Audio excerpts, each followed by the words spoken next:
परमात्मा को पाने तथा उसका वास्तविक लाभ प्राप्त करने के लिए पवित्र बाइबल में प्रमाण है कि प्रभु ने मनुष्य को अपना ही स्वरूप बनाया। 6 दिन में सृष्टि रचकर 7वें दिन विश्राम किया। कुरान शरीफ में प्रमाण है कि हजरत मोहम्मद को खुदा स्वयं कह रहे हैं कि मैंने तुम्हें उस परमात्मा की महिमा बताने के लिए भेजा है। वो परमात्मा कबीर है जिसने 6 दिन में सृष्टि रची तथा 7वें दिन तख्त पर जा विराजा। उसकी खबर किसी बाखबर से पूछकर तो देखो। कृपया अवश्य सुनिए जगत गुरु तत्वदर्शी संत रामपाल जी महाराज के अमृत वचन। जैसे किसी का संतान नहीं है तो कोई ना कोई पड़ोसी उड़ोसी रिश्तेदार नाती आओगा और पहले यह बात चला होगा कि भगवान एक जातक तो होना चाहिए था। फिर वो हर तरह ट्राई भी कर लेते हैं। जब मालिक ने देना ही नहीं है तो अंत में वो सब्र कर लेते हैं या किसी बालक ने गोद ले लेते किसी के। भले ही गोद ले ले लेकिन अपने वाली संतान की कसक जाती नहीं। क्यों? गोद लिया हुआ फिर वो थोड़े दिन में तो अपनी अलग से चाल लेगा, चाहे कितना अच्छा हो। तो फिर उस बहन के और उसके पति का फिर ये मन में ये आती है भगवान हमारा संतान होती तो आज न्यू ना करता।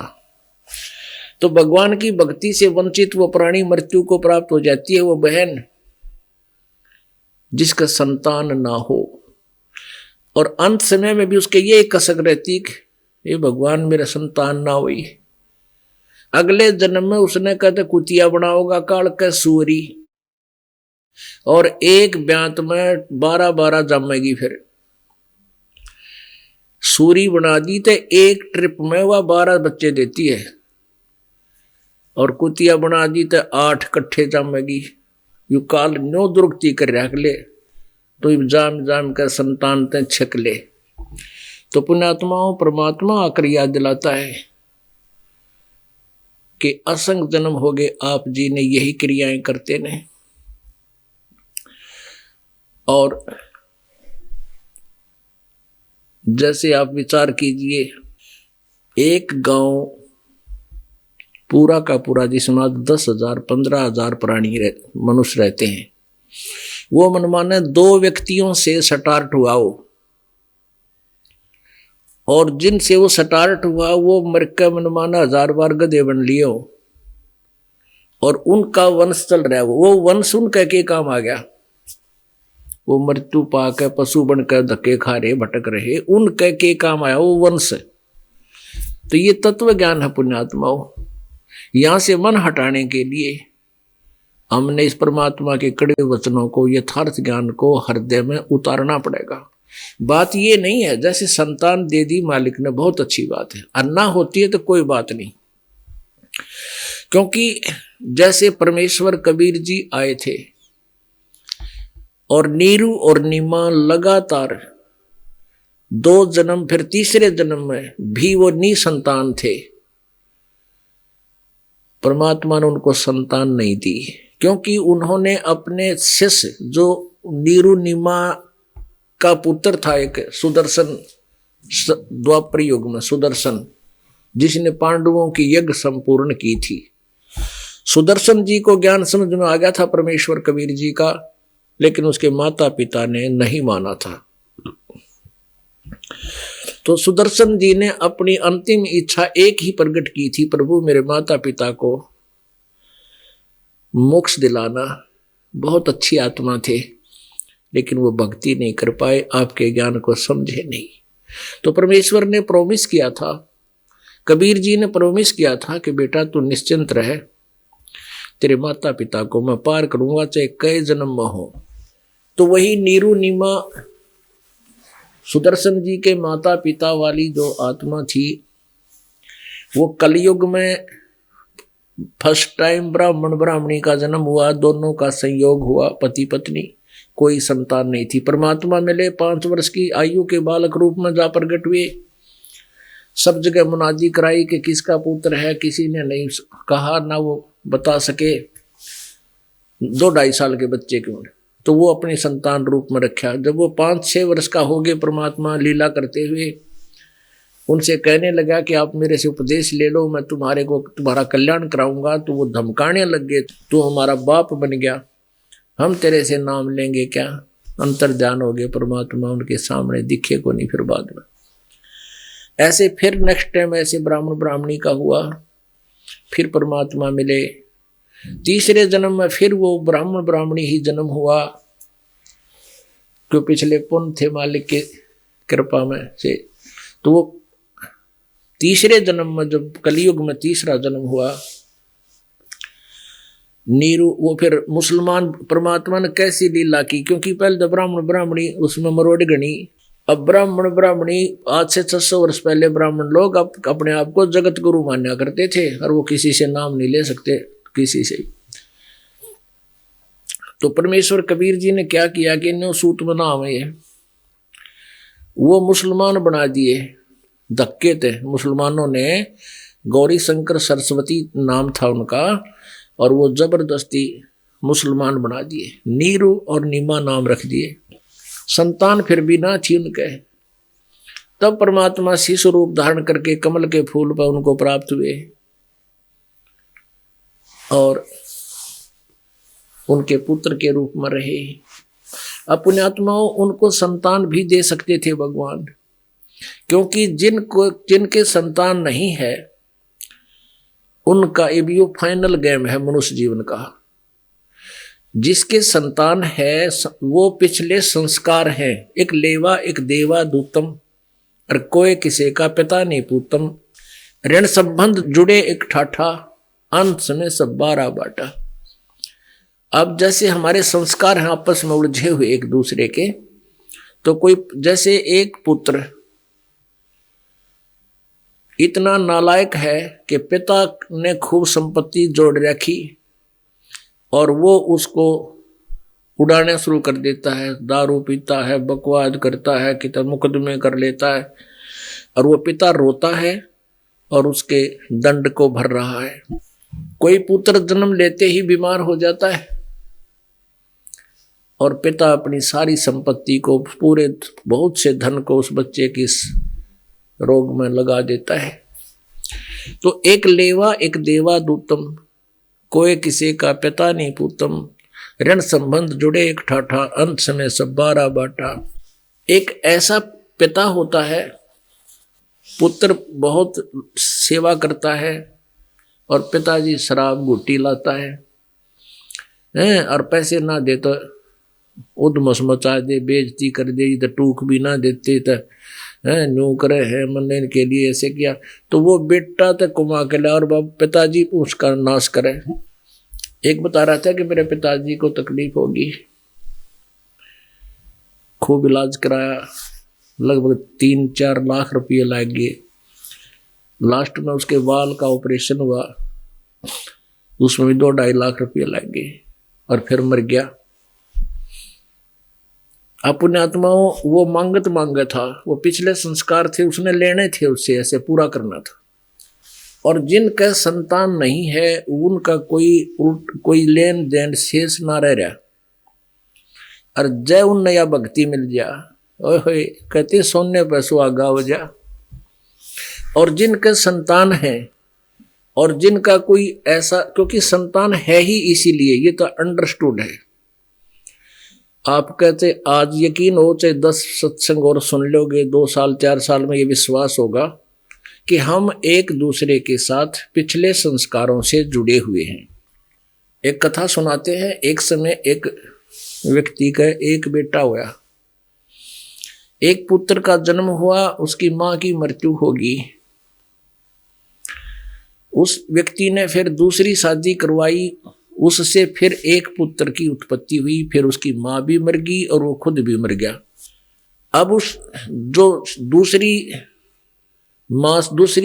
स्त्री से जो पुत्र हुआ था और पहली स्त्री से जो पुत्र हुआ था, उन दोनों की एज में 10, 12, 15 साल वर्ष का अंतर था। तो बड़े वाले का ब्याह हो गया, छोटे वाले का ब्याह, शादी हुई नहीं थी, पिता की मृत्यु होगी और मां भी मर गई। तो कुछ दिनों के बाद क्या हुआ कि वो छोटे वाला भाई था जो सौतेली माँ का सौतेला भाई था, वो मौसी का बेटा, वो बीमार हो गया। तो बड़े वाले की पत्नी ने और उसने, बड़े भाई ने क्या विचार किया, पहले थोड़ा बहुत इलाज करवाया। उसका अच्छी संपत्ति थी, जमीन थी कई एकड़।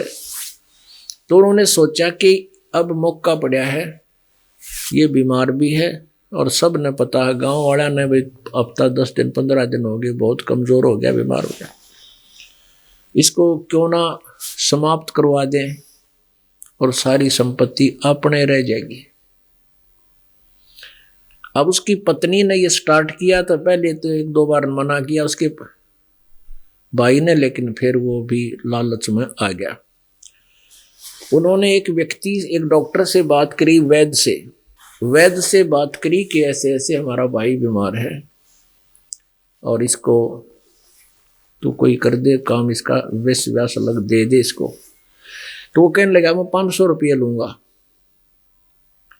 उन्होंने 500 रुपये दे दिए। तो उस डॉक्टर ने उसको विष देकर या इंजेक्शन लाकर उसकी मौत कर दी, मृत्यु को प्राप्त हुआ। अब सबको यकीन हो गया भी बीमार था, मर गया, ठीक है। अंतिम संस्कार करके फ्री हुए। 1 वर्ष के बाद उनका संतान हुई, 1 पुत्र हुआ और संतान हुई नहीं। वो 1 पुत्र हुआ, फिर उस पुत्र, इकलौता पुत्र, उसकी खूब परवरिश करी, खूब अच्छा खुआया पिलाया, लाड करे। वो 15-16 साल का हो गया। पहले बचपन से शादी कर देते थे। जब वो 15-16 वर्ष का हो गया उसका ब्याह कर दिया और खुशी का ठिकाना नहीं। जब उसका विवाह हो गया, विवाह होने के 1-2 महीने बाद वो फिर पुनः वो बीमार हो गया और उसके रोग के निवारण के लिए उसके पिताजी ने खूब हर पानी की तरह पैसा बहा दिया, पर कोई आराम नहीं। कहने का भाव यह है कि बहुत सी संपत्ति भी गिरवी रख दी और अंत समय में वो कति चारपाई पकड़ गया, अस्थि पिंजर शेष नजर आ रहा था। उसका पिता साथ बैठकर चिंतित था, सेवा में बैठे रहते थे। अचानक वो लड़का बोला, 2-3 दिन से अनबोल भी था वो, एकदम बोला और कहने लगा भाई साहब बात सुन ले, मेरी लकड़ी और कफन तैयार कर ले। तो वो उसका पिता कहने लगा बेटा मैं तेरा भाई नहीं हूं, मैं तेरा पिता हूं कि तू मेरा भाई है, पहले तू मेरा भाई है, ईब पिता बन गया।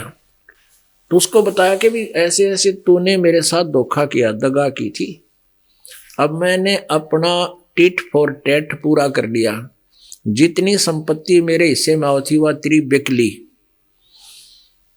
और मैं तेरा भाई हूं जो जिसको तूने जहर दिवा कर मारा था, जहर विष दिलाकर मरवाया था। अब उसका ओड्डे का मुंह हो गया, अरे तेरा गजब हो, एकदम आत्मा तड़फ उठी उसकी, यह तो बहुत बुंडी बनी भाई, यह तो बहुत बुरी बनी। अब उसको पता लग गया कि मेरा किया हुआ मेरे सामने आ गया, इकलौता पुत्र था और संतान नहीं, यो मर गए। तो उसने कहा कि मेरा और तेरा हिसाब इतना शेष है कि लकड़ी और कफन के पैसे शेष है, वो तू इकट्ठे कर ले। तब उसके उस भाई ने, समझो से उसके फादर ने एक प्रश्न किया, कहने लगा भाई एक बात बता, ठीक है तू मेरा भाई है और मैंने तेरे साथ जुल्म किया तो मैंने दंड मिल गया, मेरा नाश भी हो गया, मेरा कुल भी नष्ट हो गया और संपत्ति भी गई, शेष संपत्ति का मैं करूंगा क्या? पर एक बात बता, आज वर्तमान में सती, उस समय सती प्रथा थी, यदि पत्नी से पहले पति मर जाता था तो उसको सात चिता में जिंदा जलाया करते थे, ये नियम था। तो उसके भाई ने कहा, जो जिसका पुत्र था उसने, कि भाई हमने तो सजा मिलगी, ठीक मिलगी, लेकिन इस बेटी का के दोष है जो तेरे साथ इसका विवाह हो गया, अब यह जिंदी जलाई जाएगी, इसने क्यों जुल्म कर दिया ऐसा? तब उसने बताया कि वो डॉक्टर कहाँ जिसने मेरे को विष दिया था। उसने कहा कि तेरी मृत्यु के बाद 2-3 वर्ष बाद वो मर गया था, ये वाय है। ये वही डॉक्टर है जो आज इसने सजा मिलेगी, जिंदा फूंका जाएगा। एक लेवा एक देवा दूतम, कोई किसी का पिता नहीं पूतम, ये ऋण संबंध जुड़ा एक ठाठा, अंत में सब 12 बाटा। अंत में सब 12 बाटा, अपने कर्मानुसार कोई कहीं जाएगा कोई कहीं जाएगा। तो पुण्यात्मा, जिनके आज संतान नहीं है वो बहुत सौभाग्यशाली है। और इस लोक वेद के आधार से, जो इन नकली गुरुओं संतों के आधार से, काल की प्रेरणा से इतना प्रेरित किया जाता था कि जिसका संतान नहीं है उसका तो मुंह भी नहीं देखना चाहिए सवेरे, वो तो महान पापी है। अपनात्माओं, जिसके संतान है और उसकी संतान भी और माता पिता भी परमात्मा के चरणों में लग गए हैं, उन जैसे भाग्यशाली पृथ्वी पर नहीं। क्योंकि है तो वो भी लेन देन, पिछला संस्कार एक दूसरे से जुड़ा हुआ है, लेकिन अब परमात्मा की शरण में आने से वो हमारा जो लेन देन है वो हल्का हो करके और बहुत आसानी से हमारा क्लियर हो जाएगा।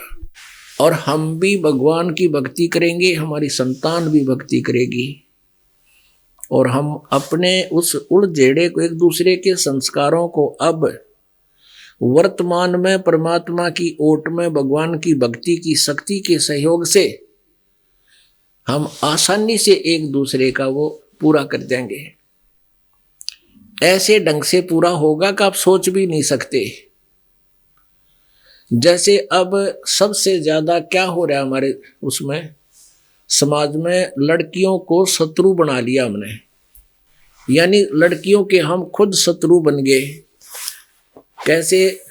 दहेज देते थे, शुरुआत करी थी कुछ पैसे वाले मायाधारी मस्करों ने, लड़की को कार दे दी, मोटरसाइकिल दे दी, फलाना दे दिया, 5 लाख दान दे दिए।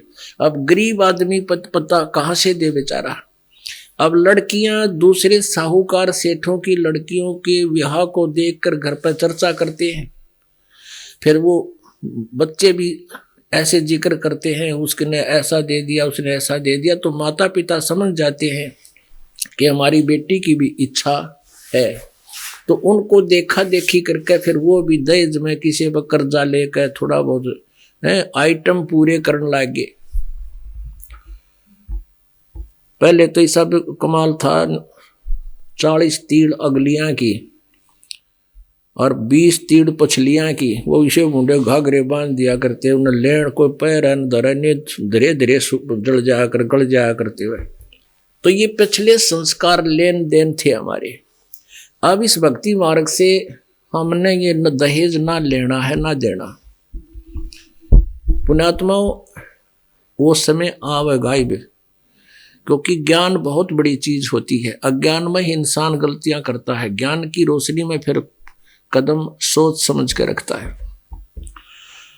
अब हम यहाँ शादी कराते हैं अपने बच्चों की, बहन अपने भक्तों की, बहुत ही सिंपल वे से, बहुत साधारण वे से, चाहे कोई कितना धनी है चाहे कोई गरीब है। लड़की के ब्याह में कोई एक्स्ट्रा खर्च नहीं करते। यहाँ तक भी हमने भात को भी लेना देना बंद कर दिया है, आगे नहीं करेंगे इस व्यवस्था, खाम खाएंगे उलझेड़े थे। और एक सिंपल वे से, साधारण से तरीके से बच्चों की शादी करते हैं। यहाँ कम से कम सैकड़ों शादी इस दास ने ब्याह करवा लिए, यहाँ पर भी वैसे भी। अब यहाँ पर अभी समस्या क्या आ रही है कि जैसे कुछ भक्त हमारे हैं, भगत कम हैं, उनके नाते रिश्ते दूसरे बिना भक्तों में भी होते हैं।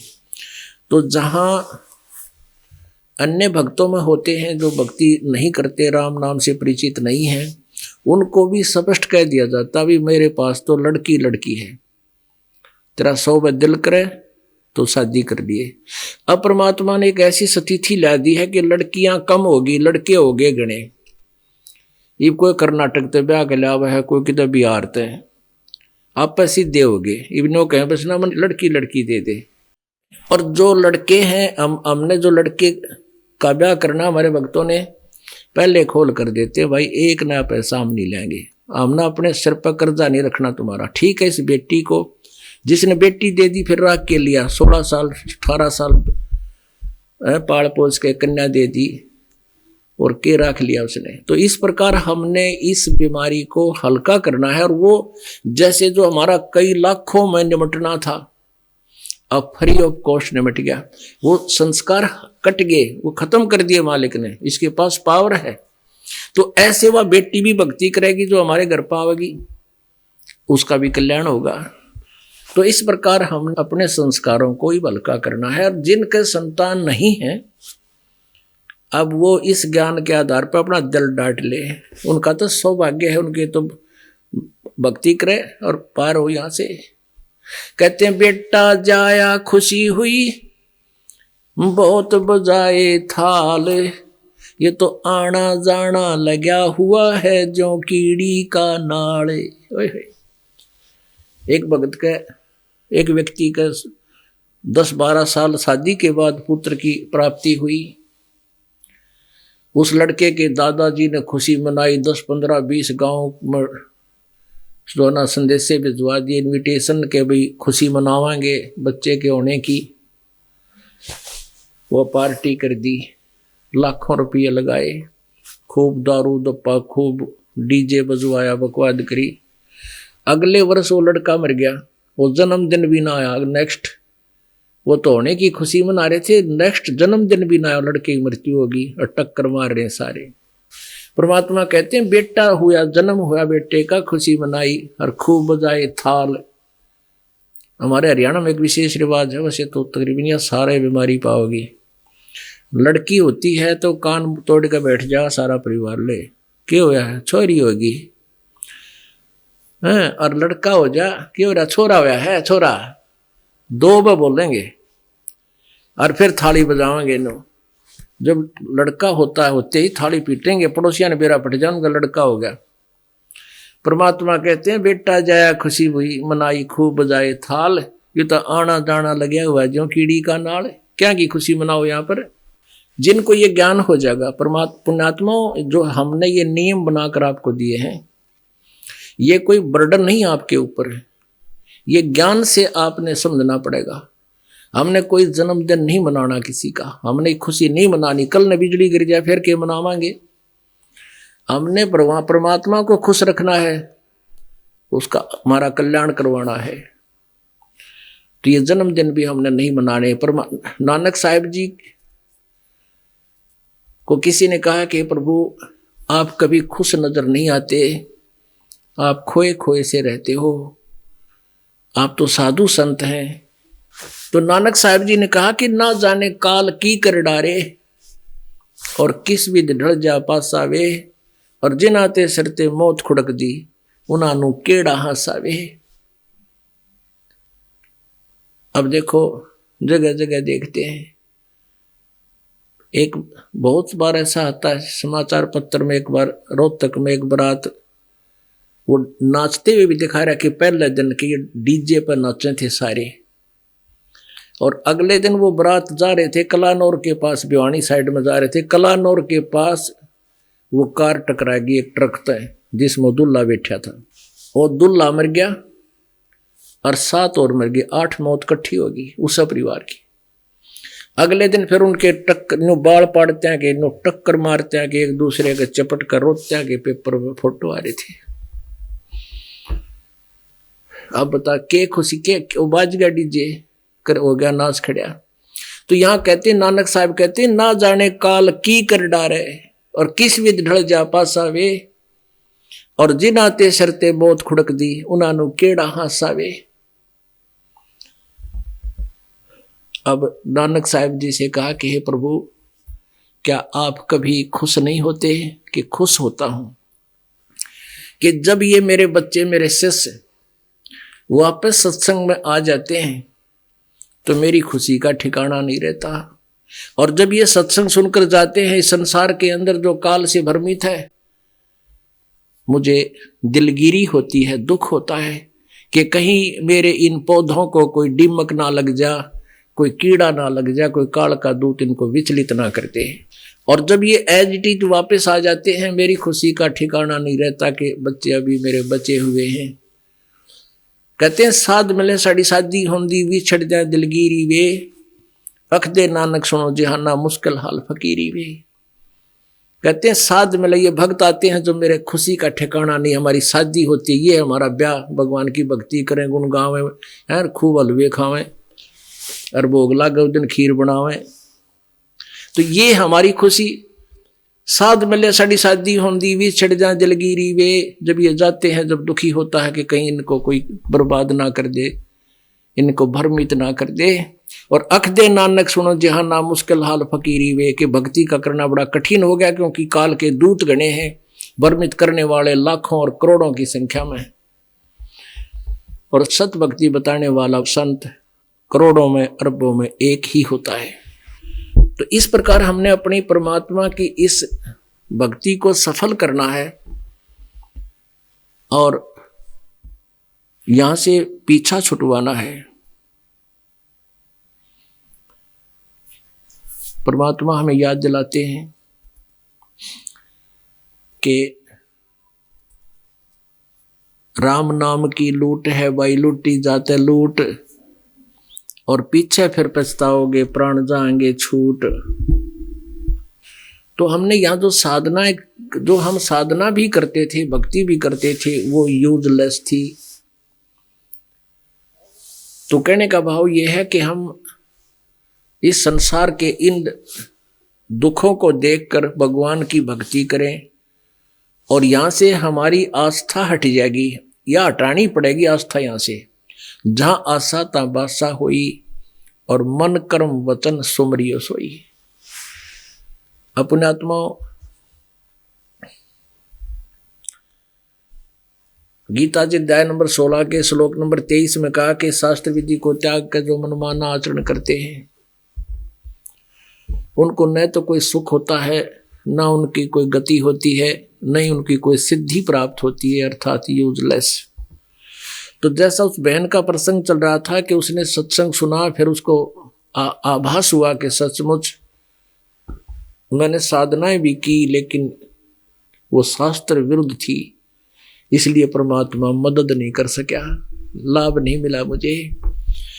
फिर उसको यकीन हो गया कि वो तो हुआ सो हुआ रसंग जन्म, फिर मनमान फिर कुतिया बन गई तो जुल्म हो जाएगा और नाश पड़ेगा बात का। तो वो एकदम नो बोली जी मन रात ने नींद नहीं आई, और भूल गई बेटे के दुख न कति, अपना दुख दिखाई देने लग गया, कल न कुतिया बन गई, क्या होगा मेरी गेला। परमात्मा की वाणी में कबीर हरि के नाम बिना ये नारी कुतिया हो, गली गली भौंकत फिर टूक न डाले कोई।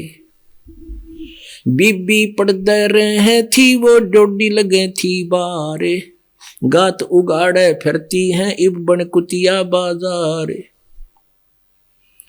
वो पर्दे की सुंदरी सुनो संदेशा मोरे, गात उगाड़े फिरती हैं वो करें सरायों सोरे।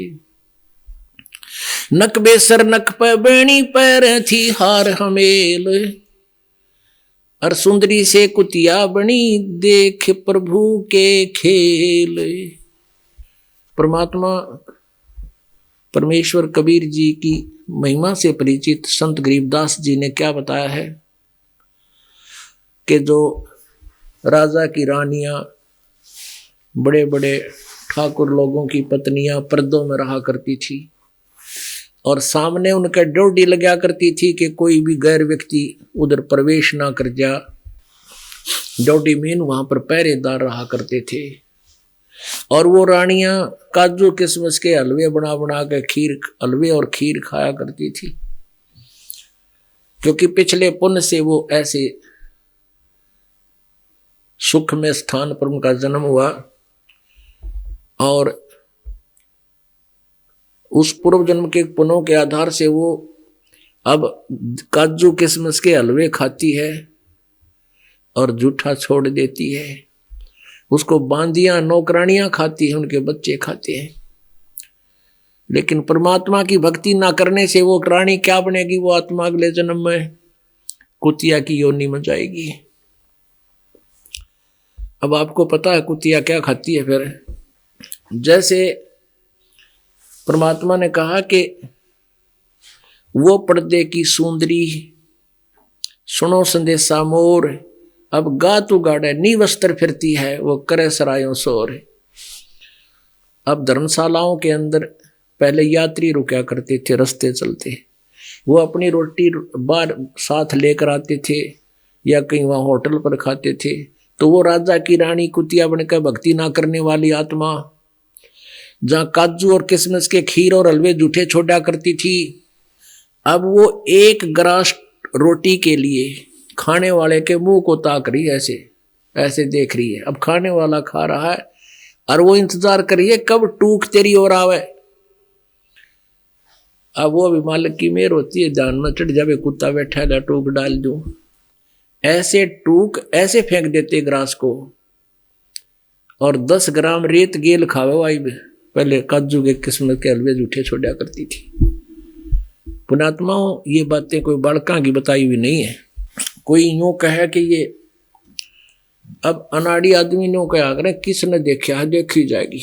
जब कोई बताते हैं उनको कि भक्ति ना करने से तो गधा बनेगा, कुत्ता बनेगा, ब्रह्मैटी हो जाएगी, तो वो कर्महीन इंसान, भक्तिहीन प्राणी, ज्ञानहीन व्यक्ति कहा करते हैं किसने देखा है और देखी जाएगी। फिर क्या देखी जाएगी, गधा अपने पास कुमार देखेगा, कड़पे मारेगा लठ और सीधा कर लेगा, तो क्या देखेगा। देखना चाहिए आप जी ने, देखना है तो संतों के विचार सुनो, सदग्रंथों को समझो और बुराई त्याग दो, भक्ति करो। देखो अब देखना है तो फिर क्या देखना है। फिर तो कुमार देखा 2.5 मन का बोरा कड़पर पाछा मारेगा लठ। पुणात्माओं, साधना करते करते भी प्राणी अपने जीवन को व्यर्थ कर जाते हैं, क्योंकि शास्त्र विधि को त्याग कर मनमानी पूजा करने वालों को कहीं लाभ नहीं होता। ये सदग्रंथ प्रमाणित करते हैं।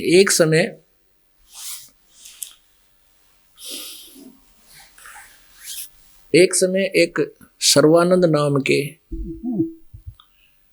एक बहुत बड़े विद्वान ब्राह्मण थे, माने जाते थे वो, और उसने शास्त्रार्थ करके, इनका शास्त्रार्थ लोक वेद का हुआ करता, दंत कथा सुना दी और संस्कृत घोट रखी थी, जैसे चतुर्वेदी 4 वेदों को कंठस्थ याद करा करते हो ब्राह्मण। एक ऐसा कुल था ब्राह्मणों का, 4 वेदों को बचपन से ही उन बच्चों को वो याद कराना शुरू कर देते थे। एक त्रिवेदी 3 वेदों को कंठस्थ याद करते थे, एक द्विवेदी माने 2 वेदों को कंठस्थ याद करने वालों को द्विवेदी कहा करते, 2 वेदी। तो वो संस्कृत तक घोट लिया करते, पर उन्हें ये ना पता इसमें लिख के रखा है। तो वो एक दूसरे को संस्कृत गणा बोल कर एक दूसरे को पराजित कर दिया करते हैं। क्योंकि कैसे शास्त्रार्थ होया करते थे पहले, 2 संस्कृत के ज्ञाता विद्वान आमने सामने बैठ जाते हैं, श्रोता अशिक्षित होया करते थे, वो उनकी वार्ता सुनने आते थे और संस्कृत बोलते रहते, वो भी संस्कृत बोलता, वो भी संस्कृत बोलता। जो घनी देर डटा नहीं डटे, काफी देर संस्कृत जो बोल देता उसको विजयी कर दिया करते थे। ऐसे ये शास्त्रार्थ हुआ करते थे। तो सर्वानंद जो था उन्हीं में से एक विद्वान पाक रहा था। सर्वानंद जी की माता का नाम शारदा रानी था, शारदा देवी थी, और वो भी ब्राह्मणी थी, बहुत भक्ति किया करती थी। क्योंकि ब्राह्मण लोग पूरे ही भक्ति किया ही करते थे, कुछ ना कुछ करते थे और औरों को भी बकाया करते थे, उनको भी समझाया करते थे। और उस शारदा रानी को, शारदा देवी को एक ऐसी भयंकर बीमारी होगी, ऐसा देरोग हो गया, उसने सब जंतर मंत्र जो स्वयं जानती थी वह भी कर लिए, भक्ति अनुष्ठान सारे कर लिए। फिर किसी ने भी जहां भी कोई झाड़े लाने वाला बताया वहां गई, किसी ने कोई अच्छा पहुंचा हुआ ऋषि संत बताया वहां पहुंच गई।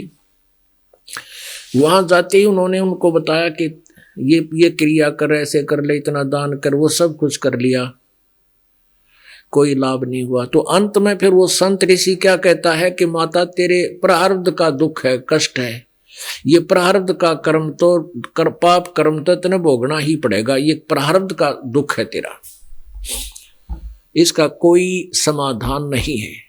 लेकिन आत्मा को पता है आत्मा नहीं मानती है कि कोई, वो मानती है कि कोई ऐसी परम शक्ति है जो सब दुखों को दूर करती है, प्रारब्ध के भी दुख को नाश करती है। अब पुण्य आत्मा विचार करो, हमारे शुभ कर्मों से, पुण्यों से तो सुख होता है और पाप कर्मों से दुख होता है। 3 प्रकार के कर्म होते हैं, एक संचित कर्म, एक प्रारब्ध कर्म, एक क्रियवान कर्म।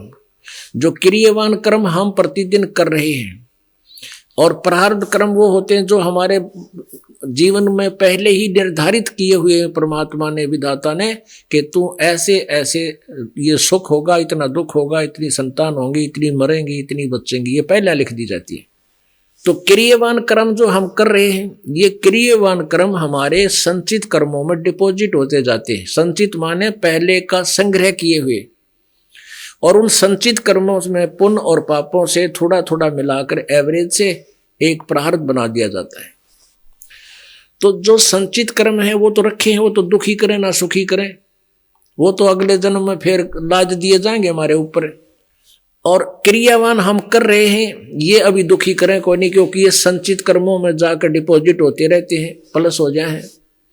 हमें दुखी और सुखी अपने प्रारब्ध कर्म कर रहे हैं, पहले वाले कर्म जो प्रारब्ध में ऑलरेडी लिखे गए हैं।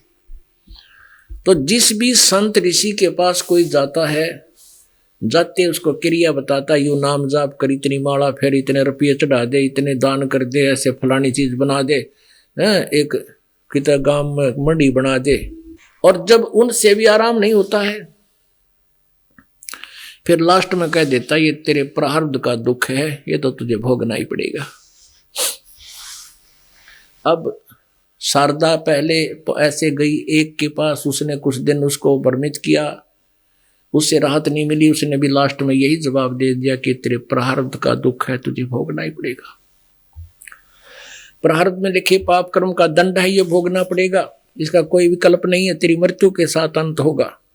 फिर दूसरे के पास गई, फिर तीसरे के पास गई, फिर चौथे के पास गई। सबने लास्ट पहले तो जंतर मंत्र बताए,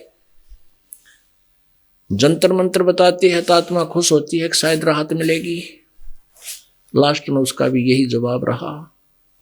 अंत में वो दुख पाने के लिए अपनी खटखटिया पकड़ ली कि ये तो मेरा प्रारब्ध कर्म का पाप का दंड है, भोगना ही पड़ेगा। एक दिन परमेश्वर कबीर जी की एक शिष्या बेटी, शिष्या लड़की बहन उस शारदा के पास चली गई। कुशल मंगल पूछा तो शारदा ने सारी कहानी बताई कि बहन मेरा तो जीवन भी नरक हो गया। तो उस बहन ने, परमात्मा कबीर जी की शिष्या बेटी ने कहा, क्या कहीं आपने कोई इलाज नहीं करवाया? कि इलाज पूरा वैद्यों को खूब दिखा लिया, और संतों के पास, झाड़ा लगाने वालों के पास, जो अनुष्ठान कराने वालों के पास भी, मैं सब जगह कई नाम गिना दिए उसने, उस तो रह गई, वहां गई, वहां गई। उस परमेश्वर कबीर जी की शिष्या ने कहा कि बहन एक काम कर, तू आप हमारे गुरु जी से उपदेश ले लो, आपका ये रोग नहीं रहेगा। वो कहने लगी, बहन मैं तो छकलीन गुरुआत है, मैं तो छकलीन गुरुआत है, और मैं ना कितना नाम लूं। उसने कहा कि देखो हमारे ऐसी तकलीफ थी, मेरे ऐसे थी, ऐसे ठीक हो गई। एक हमारा रिश्तेदार था, उसको ऐसे दुख था, वो ठीक हो गया, और सब ने यही बोल दिया था कि तेरे प्रारब्ध का दुख है। अब शारदा ने सोची भाई बात तो कुछ काटेगी, बताओ है यार। कहने लगी, कौन है तेरे गुरुजी? चल देख लेती हूँ एक बार और नाम लेके गुरु बना लेती हूँ। तो उसने बताया कि हमारे गुरुजी हैं कबीर, परमात्मा कबीर जी। तो उसने पूछा कहाँ रहते हैं? कि यहाँ बताया उसने, जुलाहों की कॉलोनी में। तो अंडरस्टूड था जुलाहों की कॉलोनी में बामण तरह को ना। कहने लगी, क्या वो धानक है? कहाँ धानक है? और वो लड़की बोली, तू धानक ना समझे, उसको भगवान है वो परमात्मा है।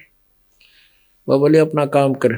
शारदा बोली अपना काम कर, हम बामण और वो एक दानक, हम तो जगत गुरु हैं, हम तो सबके गुरु हैं, हम किसी के चेले ना बना कर। और मेरी तो इज्जत का नाश हो जाए तो किसी बात करी बहन तने जिक्र भी ना करिए मेरे आगे आज के बाद। वह बहन उठ के आ गई, जब टूक सा पकड़ा दिया उसने।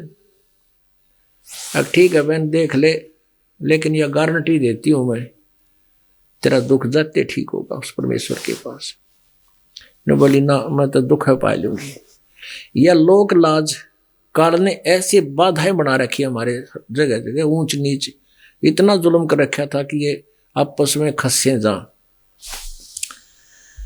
कुछ दिनों के बाद क्या हुआ कि एक बहन और ब्राह्मण कुल की उसके पास गई, और उसके बारे में उसको पता था शारदा को कि ये बहुत दुखी थी, मेरे साथ ही जगह जगह जाती थी, वहां मनागा बैठी पाया करती उन संतों नकलियों के पास।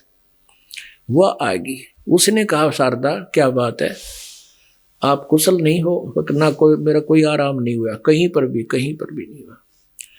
आप, शारदा ने पूछा आपका क्या हाल है? कि मैं तो बिल्कुल स्वस्थ होगी, मैंने ऐसे ऐसे गुरु जी बना लिए।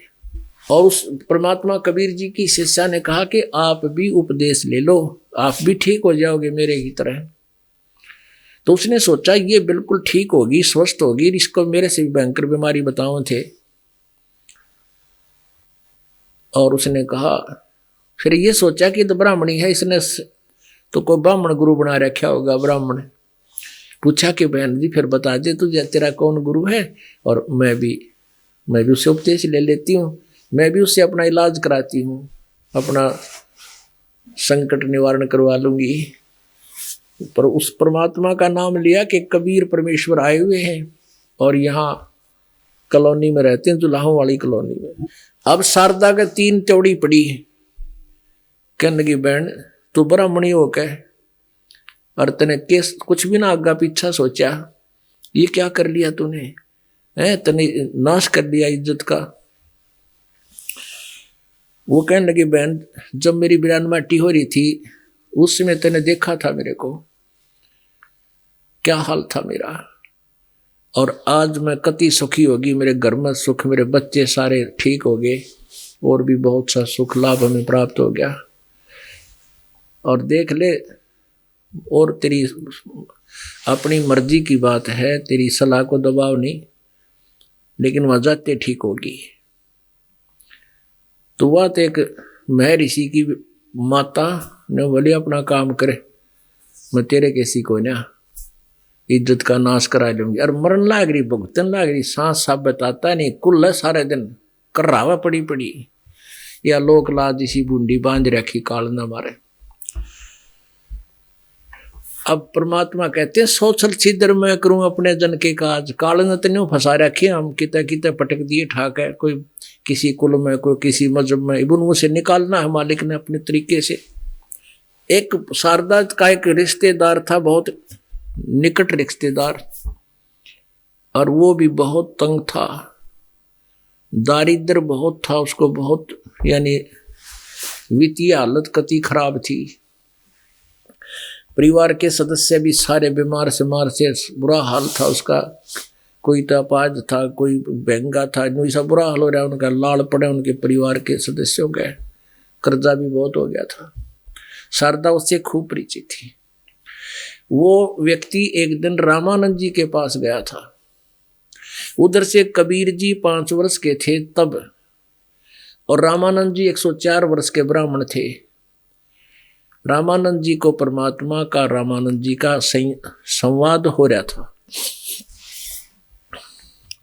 तो रामानंद जी के पास वो ब्राह्मण जो शारदा जी का निकटतम रिश्तेदार था, वो रामानंद जी के पास भी अपना संकट निवारण के लिए गया था, कबीर जी का शिष्य बनने से पहले। तो कबीर जी का और रामानंद जी का एक चर्चा चल रही थी, तो उसी चर्चा को आपस में कर रहे थे, इतने में वो लड़का पहुंच गया वहां पर, न वो व्यक्ति जो बीमार था। उसने जाके बताया कि स्वामी जी आपने जो मुझे साधना बताई वो मैंने सब अनुष्ठान कर लिए, लेकिन मुझे कोई राहत नहीं मिल रहा। तो रामानंद जी ने भी 5-4 बताए थे अनुष्ठान, ऐसे कर ले, राहत कुछ हुई नहीं। उस दिन परमात्मा विराजमान थे रामानंद जी के पास, और रामानंद जी कबीर परमात्मा के शिष्य हो चुके थे, सतलोक को देख चुके थे, लेकिन वार्तालाप फिर भी कई वर्षों तक चलती रही उनकी, क्योंकि अज्ञान इतना भयंकर है, धीरे धीरे हटता नहीं हटते से। तो उसने कहा, उस ब्राह्मण ने जाके स्वामी रामानंद जी से कहा कि ऐसे ऐसे मैं कोई लाभ प्राप्त नहीं हो रहा स्वामी जी। रामानंद जी ने कहा, भाई ये तेरे प्रारब्ध का कर्म है, और ये तेरे प्रारब्ध का कर्म है, तुझे पाप कर्म है, ये पाप दंड कटे को नहीं, ये तो भोग्य पार पड़ेगी बेटा, ये तो तेरे मृत्यु के साथ समाप्त होगा। उसी समय कबीर जी ने कहा कि स्वामी जी एक मेरी अर्ज है आपसे, परमात्मा के विधान का आपको कहां से पता चला? कि वेदों में लिखा है। भाई रामानंद जी कहते वेदों में लिखा है बच्चा, वेदों में लिखा है। क्या लिखा है वेदों में? कि अपने कर्म का भोग तो भोगना ही पड़ेगा, पाप कर्म नाश नहीं होता। और फिर बहुत से प्रमाण दिखाए कि देखो दिखाता हूं, पुराणों में भी लिखा है। ब्रह्मा से एक बार शंकराचार्य ने पूछा था, शंकराचार्य जो शुक्राचार्य जो देवताओं और राक्षसों का गुरु है, उसने भी ऐसे ही बताया था, कर्म तो भोगना ही पड़ता है, पाप कर्म का नाश होता नहीं। और ये कहकर के उसने पुराण दिखाई। ये देखिएगा देवी पुराण, ये देखिएगा श्रीमद देवी भागवत अर्थात देवी पुराण, गीता प्रेस गोरखपुर से प्रकाशित है। संक्षिप्त श्रीमद देवी भागवत, संपादक हनुमान प्रसाद पोदार चिमनलाल गोस्वामी, और प्रकाशक और मुद्रक हैं गीता प्रेस गोरखपुर। गोविंद भवन कार्यालय कोलकाता का संस्थान। फोन नंबर ये ऐसे ऐसे इतना।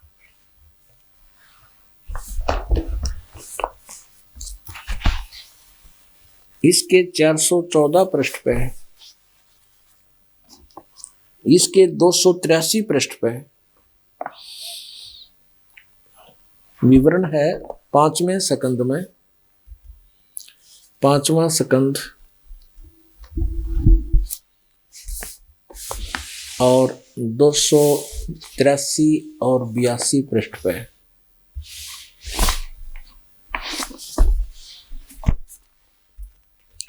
व्यास जी कहते हैं, देवराज इंद्र की बात सुनकर बृहस्पति जी उनसे कहने लगे। बृहस्पति देवताओं का गुरु है, बृहस्पति देवताओं के गुरु जी क्या कहने लगे? इनकी वार्ता चलती चलती यहां आ जाती है 283 पृष्ठ पे। प्रारब्ध कर्मों का अभाव बिना भोगे नहीं हो सकता, यह स्पष्ट है। आर्य इंद्र को बता रहा है व्यास जी, संपूर्ण देवता तुम्हारे सहायक हैं, तुम स्वयं भी बुद्धिमान हो, फिर भी जो होनी है वह होकर ही रहेगी, तुम उसे टाल नहीं सकते। ऐसी स्थिति में सुख और दुख की चिंता में नहीं पड़ना चाहिए। महाभाग, सुख और दुख ये दोनों कर्मशः पुण्य एवं पाप के अक्षय के सूचक है। कि जो सुख है वो तो पुण्यों को नाश करता है, और दुख है वो तुम्हारे पापों का नाश करता है। ये फार्मूला है इनका, पाप नाश करने का, कि भोगने पड़ेंगे। अतएव विद्वान पुरुषों को चाहिए कि सुख के अभाव में भी सर्वथा आनंद का ही अनुभव करें। अतएव महाराज इस अवसर पर सुयोग्य मंत्रियों से परामर्श लेकर विधि पूर्वक यत्न करने में कटिबद्ध हो जाओ। यत्न करने पर भी जो होनहार होगी वह तो सामने आएगा ही। बृहस्पति जी देवताओं के गुरु क्या कह रहे हैं? प्रारब्ध कर्मों का अभाव बिना भोगे नहीं हो सकता, यह स्पष्ट है। फिर क्या बताया कि महाभाग ऐसी स्थिति में सुख और दुखों की चिंता में नहीं पड़ना चाहिए। महाभाग, सुख और दुख ये दोनों कर्म से पुण्य और पाप के अक्षय के सूचक हैं। अतएव विद्वान पुरुषों को चाहिए कि वे सुख के अभाव में भी सर्वथा आनंद का ही अनुभव करें। अरे वाह, पेट में दर्द हो, अन्यों का खूब हंसी कर, ठट्ठा कर, किलकी मारे, पेट में दर्द हो जाता है। अब विचार करो पुण्यात्माओं, ये फार्मूले इनके। एक समय एक आश्रम है पंडारे में, दो गीसा पंथियों के दो आश्रम है। वहां पर एक आश्रम में सत्संग हो रहा था, ये दास भी वहां चला गया। पहले ये देखने जाया करते थे कि ये नकली के क्रियाएं बताते हैं, क्या ज्ञान देते हैं। उस समय मुझे नाम देने का आदेश नहीं था। तो वहां क्या देखा कि उन्होंने निमंत्रित किए हुए 10-12 से एक तकत से लगा कर लाइन में उन पर गद्दे चद्दर बिछा के वहां बैठा रखे, बैठे वो साधु संत लाल कपड़े वाले, और उनको एक आध घंटे का कुछ समय दिया जाता था कि वो अपने अपने विचार रखते थे। उनमें से एक था, वो क्या कहता था कि जीव ही, ये शरीर जो है इससे जीव अलग है और जीव ब्रह्म है। ये गलती से अपने आप को ना पहचान कर ये जीव बनकर कष्ट पाता है। शरीर में कोई दुख है तो वो मान ले कि शरीर को कष्ट है, मुझे कष्ट नहीं है, तो वो सुखी हो जाता है। वो 2 दिन हो गए उसने ऐसे, वहां 3-4 दिन का सत्संग हुआ करता उनका। 2 पाठों के वो पाठ किया करते, 2 ग्रंथों का लगातार। तो एक पहले दिन उसने ऐसे किया, तो दूसरे जो वक्ता थे उनकी बजाय जनता, जो 100-200 जाया करते श्रोता, उसकी बातों पर बहुत मैं तो ध्यान लगे। बात तो सही कहे, बहुत अच्छा बहुत अच्छा। फिर कुछ संस्कृत बोल दिया घनी देर तक। और उसने क्या उदाहरण दिया कि एक दिन में चला जा रहा था, एक व्यक्ति को बहुत पीड़ा हो रही थी, उसके जो है ना फुंसी निकली हुई थी, कोड़ लगा हुआ था, वो दुखी था। मैंने उसको कहा, अरे भोले मानस, अरे भोले जीव, तू क्यों रो रहा है? ये कष्ट शरीर को है, तुझे दुख नहीं है। तूने भूल से अपने को जीव मान रखा। तू तो पीव है, तू ब्रह्म है, तुझे कोई कष्ट नहीं। बस मैंने ऐसा कहा और उसने कहा ठीक, उसको कोई पीड़ा रही नहीं और उसने मान लिया कि कष्ट तो शरीर को है, मुझे है ही नहीं, तो सुख हो गया।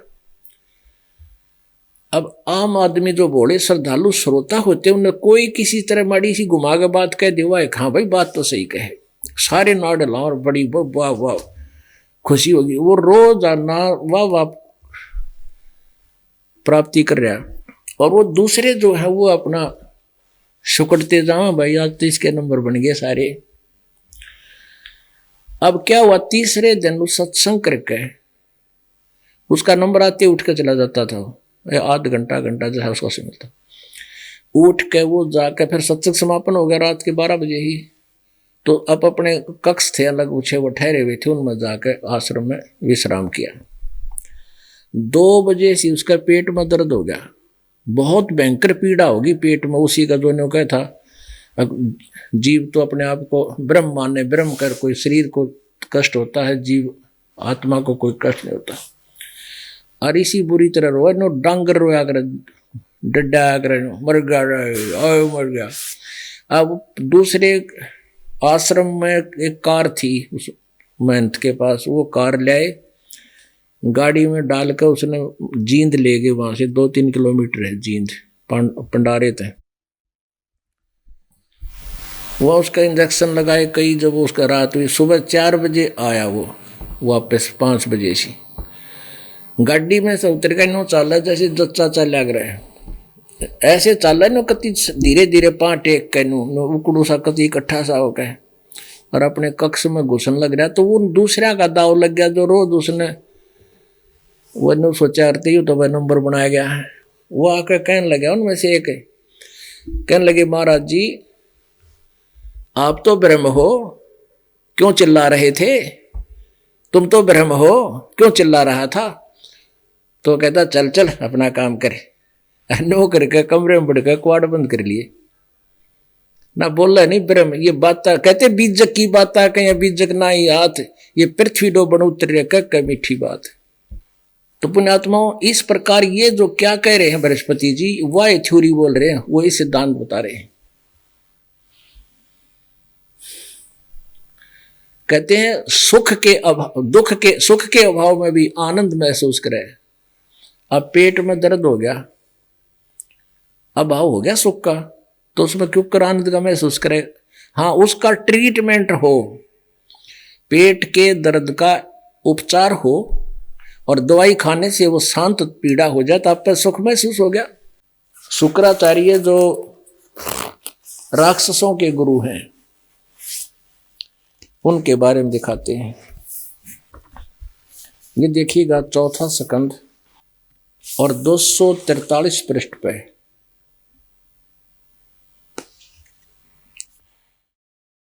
व्यास जी कहते हैं, व्यास जी कौन है? Writer of the Puran, Veda and Gita.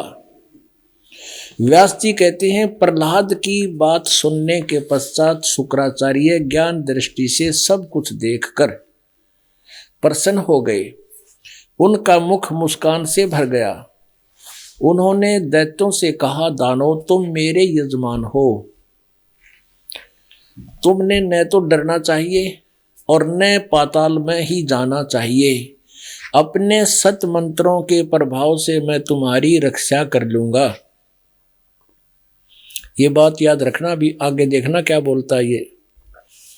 धर्म के मर्मज महाशय प्राचीन समय में ब्रह्मा जी के मुख से मैंने जो बात सुनी है उसे बताता हूं, सुनो। यह वचन बड़ा ही हितकर, सत्य और अटल है। उन्होंने कहा था, होने वाली बातें अवश्य होकर रहती हैं।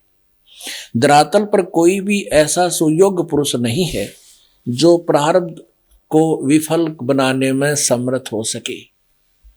विपरीत समय के कारण इस समय तुम्हारी शक्ति अक्षीण हो गई है, अतः एक बार तो तुम्हें देवताओं से परास्त होकर पाताल में जाना ही पड़ेगा।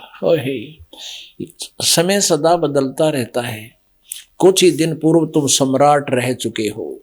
अब पुण्यात्माओं, यहां तो कह रहा है कि तुमने पाताल में नहीं जाना चाहिए, तुमने डरना नहीं चाहिए और पाताल में नहीं जाना चाहिए। अपने सतमंत्रों से प्रभाव से मैं तुम्हारी रक्षा कर लूंगा। और फिर तुरंत बदल गया बात। नैनू कहे, देख मैंने एक बात सुनी है, ब्रह्मा जी ने बताई, वह सच्ची बात है और सत्य है, अटल है कि धरातल पर कोई भी ऐसा सुयोग्य पुरुष नहीं है जो प्रारब्ध को विफल बनाने में समर्थ हो सके। यानी प्रारब्ध कट्टे को ना, और तुमने पाताल में तो जाना ही पड़ेगा।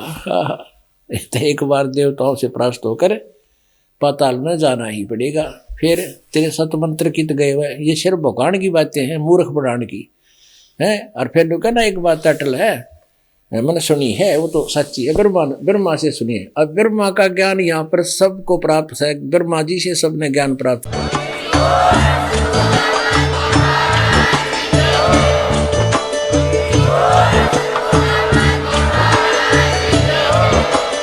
आप सुन रहे थे जगत गुरु तत्वदर्शी संत रामपाल जी महाराज जी के मंगल प्रवचन। अधिक जानकारी के लिए विजिट कीजिए हमारी वेबसाइट www.jagatgururampalji.org। संत रामपाल जी महाराज जी के शुभ आशीर्वाद से पूरे विश्व भर में 500 से भी ज्यादा नाम दीक्षा केंद्र हैं, जिन पर संत रामपाल जी महाराज जी द्वारा ऑनलाइन निःशुल्क नाम दीक्षा दी जा रही है। अपने नजदीकी नाम दीक्षा केंद्र का पता करने के लिए संपर्क करें 8222880541।